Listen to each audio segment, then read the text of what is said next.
بعد فأعوذ بالله من الشيطان الرجيم بسم الله الرحمن الرحيم قال الله تبارك وتعالى في القرآن المجيد وَقَضَى رَبُّكَ أَلَّا تَعْبُدُوا إِلَّا إِيَّاهُ وَبِالْوَالِدَيْنِ إِحْسَانًا صدق الله مولانا العظيم إن الله وملائكته يصلون على النبي يا أيها الذين آمنوا صلوا عليه وسلموا تسليما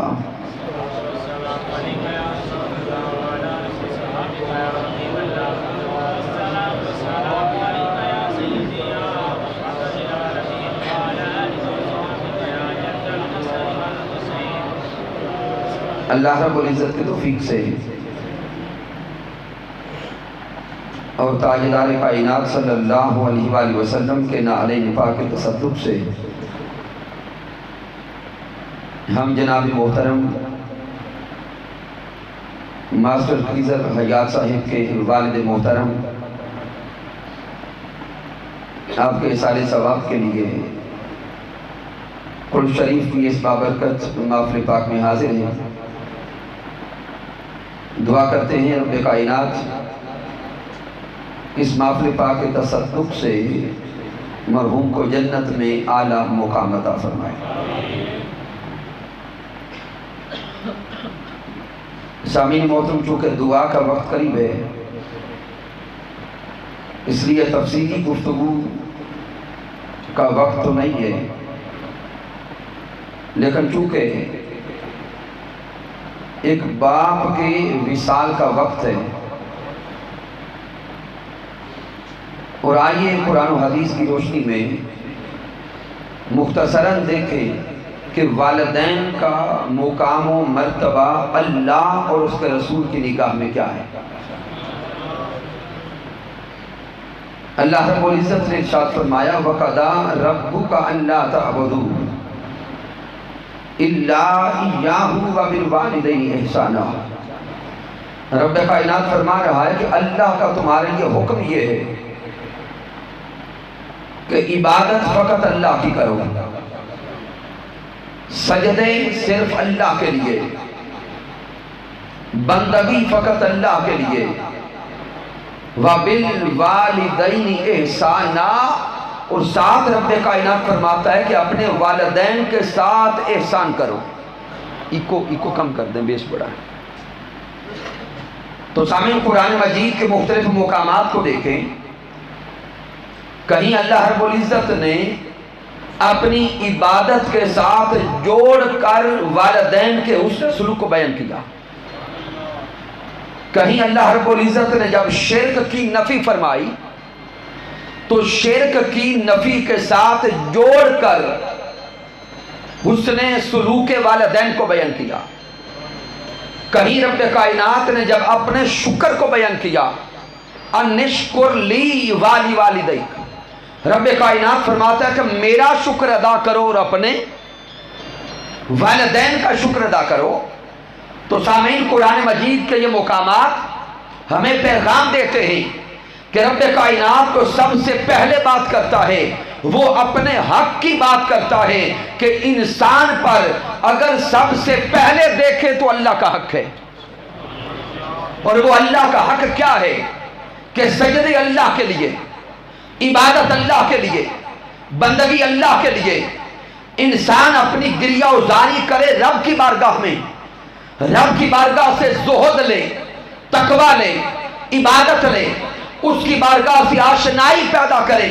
تو رب کائنات جب اپنے حق بندگی کو بیان کرتا ہے ساتھ فرماتا ہے وَبِالْوَالِدَيْنِ إِحْسَانًا، رب کائنات کا اپنے ذکر کے ساتھ، عبادت کے ساتھ، بندگی کے ساتھ جوڑ کر حسن سلوک والدین کو بیان کرنا، یہ نقطہ سمجھا رہا ہے کہ رب کے بعد اگر اس دنیا میں ہم پر کسی کا حق ہے تو والدین کا ہے۔ یہاں پر چونکہ تفصیل کا وقت نہیں، رسول اللہ کا حق اللہ کے حق میں شامل ہے، وہ ایک الگ موضوع ہے۔ اب جب رب کائنات نے والدین کے ساتھ حسن سلوک کو بیان کیا تو وہ حسن سلوک کیا ہے جو والدین سے کیا جائے؟ اس کے لیے میں صرف اشارات دیتا ہوں۔ جو والدین کے ساتھ حسن سلوک کرنا ہے اس کا جو پہلا رنگ ہے وہ ہے والدین سے محبت کرنا، اپنے والدین سے اونچا بولیں، محبت کرنا۔ اور محبت کا حال یہ کہ والدین کی ذات میں اپنے آپ کو رنگ دینا، نمبر ایک۔ دوسرا ہے والدین کا احترام کرنا، والدین کا احترام کرنا، ادب کرنا۔ اور والدین کا ادب و احترام کیا ہے کہ اگر کسی مجلس میں آپ بیٹھے ہوں، والدین تشریف لاتے ہیں، آپ اٹھ کر والدین کا استقبال کریں۔ اگر والدین تشریف فرما ہے تو ہمیشہ کوشش کریں کہ جہاں باپ یا ماں بیٹھے سر جھکا کے بیٹھیں۔ ہمیشہ کوشش کریں کہ والدین کے ساتھ ساتھ پیچھے چلیں۔ تجھے والدین کے احترام ہے، اور اگر والدین کسی کام کے کرنے کا حکم دیں، والدین کی اطاعت کرنا، اتباع کرنا، یہ بھی انسان پہ واجب ہے۔ یہاں تک کہ میں صرف حدیث مبارکہ کے خلاصہ کے طور پہ اشارات دے رہا ہوں چونکہ وقت کم ہے۔ اگر والدین کافر ہیں، مسلمان نہیں، کافر والدین کا ادب بھی دین اسلام نے واجب رکھا ہے۔ فقط اتنا، لا طاعت لمخلوق فی معصیت الخالق، اس اصول کو سامنے رکھتے ہوئے یہاں تک کہ ائمہ تفسیر اور ائمہ حدیث بیان کرتے ہیں کہ اگر آپ کے والدین کہیں کہ بت خانے چھوڑ کے آؤ، چھوڑنے نہ جائیں۔ اگر والدین کہیں کہ بت خانے چھوڑ کے آؤ تو چھوڑنے بولے نہ جائیں، لیکن اگر بت خانے موجود ہوں اور آپ کو پیغام بھیجے کہ ہمیں آ کے لے جائیں تو آپ کو لینے جانا لازم ہے۔ اتنا ادب و احترام اور اطاعت دین اسلام نے والدین کی رکھی ہے۔ چونکہ رب کائنات نے فرما دیا اور محبوب علیہ السلام نے فرما دیا کہ رب کی رضا والدین کی رضا میں ہے، رب کی رضا والدین کی رضا میں ہے۔ اگر کوئی انسان رب کائنات کو راضی کرنا چاہتا ہے تو وہ اپنے ماں باپ کو راضی کرے، اور اگر کوئی انسان دیکھنا چاہتا ہے کہ کیا رب کائنات مجھ سے راضی ہے تو وہ اپنے گھر میں والدین کے حال کو دیکھے۔ اگر کسی بندے سے اس کے والدین راضی ہیں تو وہ سمجھ لے کہ مجھ سے میرا اللہ راضی ہے۔ اور سامعین اس سے آگے چلیں، ہم لوگ ہیں اولیاء کو ماننے والے، صوفیاء کو ماننے والے، اولیاء کے در سے دعا کروانے والے، پیران کرام کی بارگاہ میں جانے والے۔ سامعین محترم، یہ سارے عمل جائز ہیں۔ ولی کی بارگاہ میں جانا بھی جائز، اللہ کے ولی سے دعا کروانا بھی جائز، اللہ کے ولی کی صحبت میں بیٹھنا بھی جائز۔ لیکن سامعین محترم جان لیں، ہم اپنے گھر سے باہر پیر تلاش کرتے ہیں۔ اللہ کی عزت کی قسم، رب کائنات نے انسان کے لیے سب سے بڑے پیر اس کے والدین کو بنایا ہے۔ اگر گھر میں ماں ناراض ہے، باپ ناراض ہے، آپ گھر سے نکل کر بڑے بڑے شیخ کی بارگاہ میں چلے جائیں، شیخ کی صحبت کوئی فائدہ نہیں دے گی۔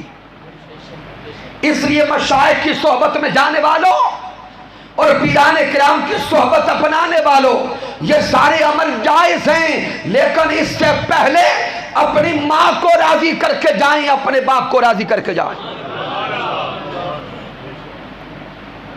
اور باپ کا مقام کیا ہے آقا کی نگاہ میں؟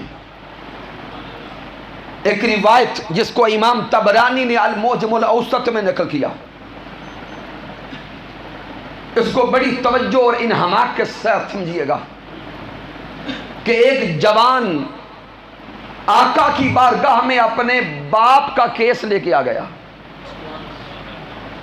اور پیارے محبوب علیہ السلام کی بارگاہ میں شکایت کرتا ہے کہ سونے آقا، میں باہر سے مال کما کے لاتا ہوں، گھر رکھتا ہوں، میرا باپ مجھ سے پوچھے بغیر خرچ کر دیتا ہے۔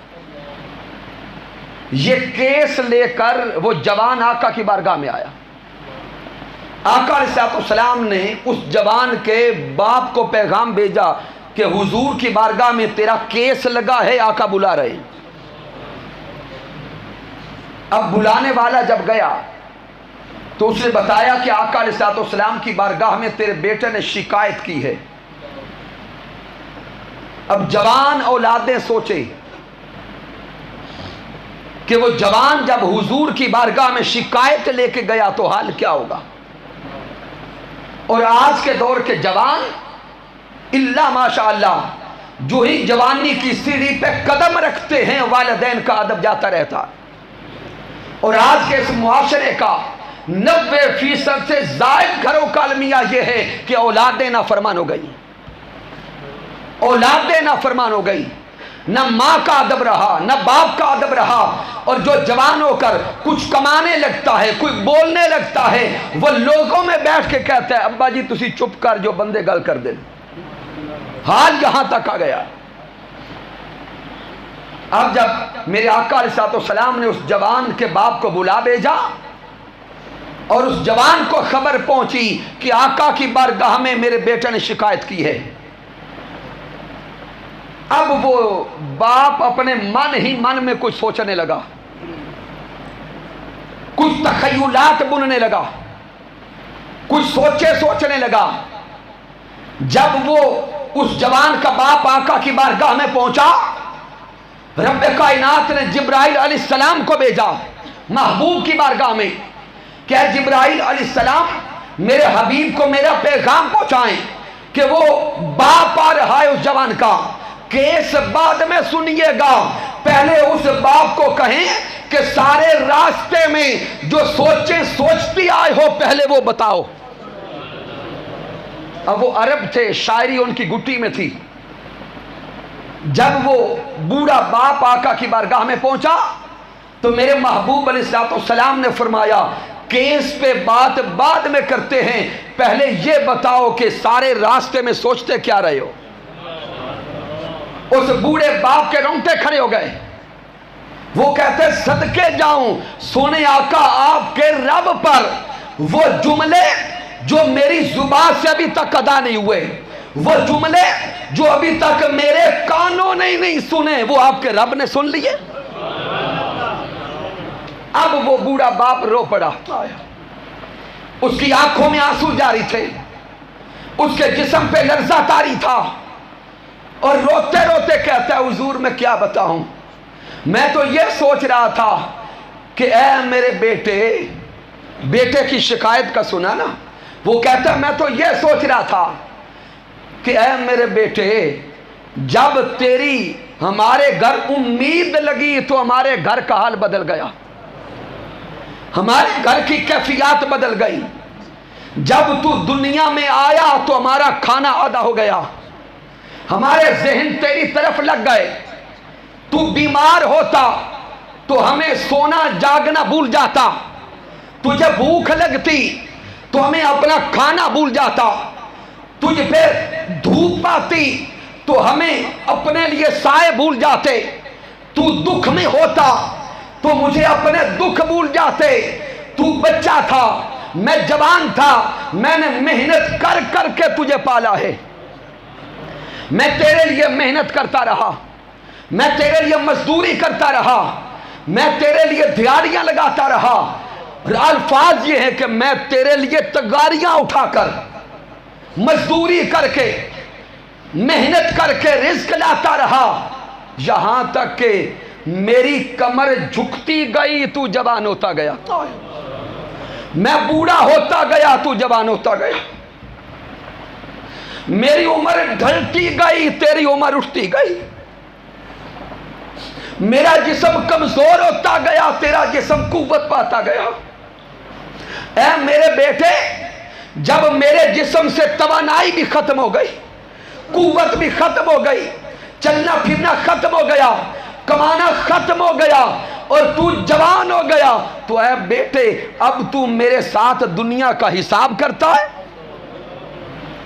اب تو میرے ساتھ مال کا حساب کرتا ہے؟ وہ بوڑھا باپ آقا کی بارگاہ میں اپنی یہ ساری رودات سنا رہا تھا۔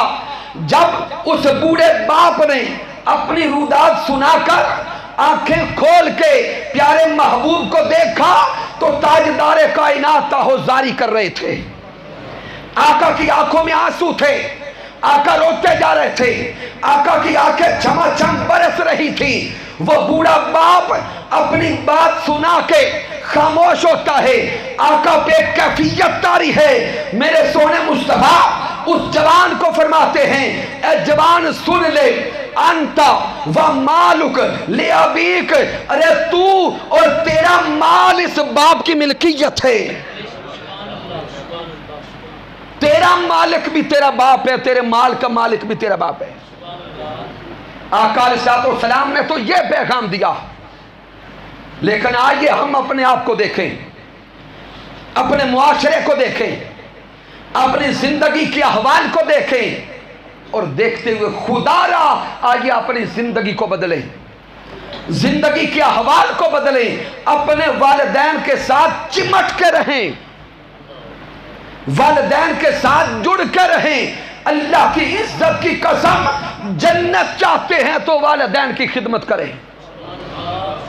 اگر والدین ناراض ہیں اور والدین کو ناراض کر کے اگر مسجد میں جا کے نمازیں بھی ادا کرتے ہو تو رب نمازیں بھی قبول نہیں کرے گا۔ اس لیے ضرورت ثمر کی ہے، اگر اس معاشرے کو سنبھالا دینا ہے، اگر اپنی نوجوان نسلوں کا مستقبل سنوارنا ہے تو لازم ہے کہ ہم علماء بھی اپنا حق ادا کریں، ہم اس معاشرے کو دیگر برائیوں سے نکال کر آئیے تاجدار کائنات کی سیرت کے ساتھ جوڑیں، آقا کی محبت کے ساتھ جوڑیں، آقا کی تعلیمات کے ساتھ جوڑیں۔ اگر یہ نسل آقا کی سیرت سے جڑ گئی تو معاشرہ جنت کا گہوارہ بن جائے گا، اور اگر ہم اس نسل کو، ان نوجوانوں کو اور ان کے مستقبل کو تاجدار کائنات کی سیرت و سنت کے ساتھ نہ جوڑ سکے تو ہم ناکام رہ جائیں گے۔ پھر افراتفری کا عالم رہے گا، پھر انتشار کا عالم رہے گا، گھر گھر میں تباہی ہوگی، گھر گھر میں دکھ ہوگا۔ آئیے معاشرے کے دکھوں کو، انتشار کو، انتہا پسندی کو، افراتفری کو اور جھگڑوں کو مٹانا چاہتے ہیں تو آقا کے قدموں میں آئیں، تاجدار کائنات صلی اللہ علیہ وآلہ وسلم کی سیرت کو اپنائیں۔ کی محمد سے وفا تو نے تو ہم تیرے ہیں، یہ جہاں چیز ہے کیا، لوح و قلم تیرے ہیں۔ سامعین محترم، بار دیگر دعا کرتے ہیں رب کائنات جناب محترم سر خضر صاحب کے والد محترم کو جنت میں اعلیٰ مقام عطا فرمائے۔ ہم نے حقیقی بات ہے، بڑا پیار کا رشتہ ہے محترم سر خضر صاحب کے ساتھ، ہم نے بولنا، یہ منہاج القرآن کا رشتہ، یہ حضور شیخ الاسلام کے ساتھ جو تعلق ہے وہ محترم خضر صاحب سے سیکھا ہے۔ رب کائنات یہ ساری ان کی خدمات، یہ سارا دن رات ان کا اپنے گاؤں کے لیے محنت کرنا، بادشاہ پور ویلفیئر کمیٹی کے لیے دن رات کاوش کرنا، رب کائنات اس کو یقیناً صدقہ جاریہ بنا رہا ہے، اور ان کا ایک ایک لمحہ اپنے والدین کے لیے صدقہ جاریہ بنا دے۔ وما علینا الا البلاغ المبین۔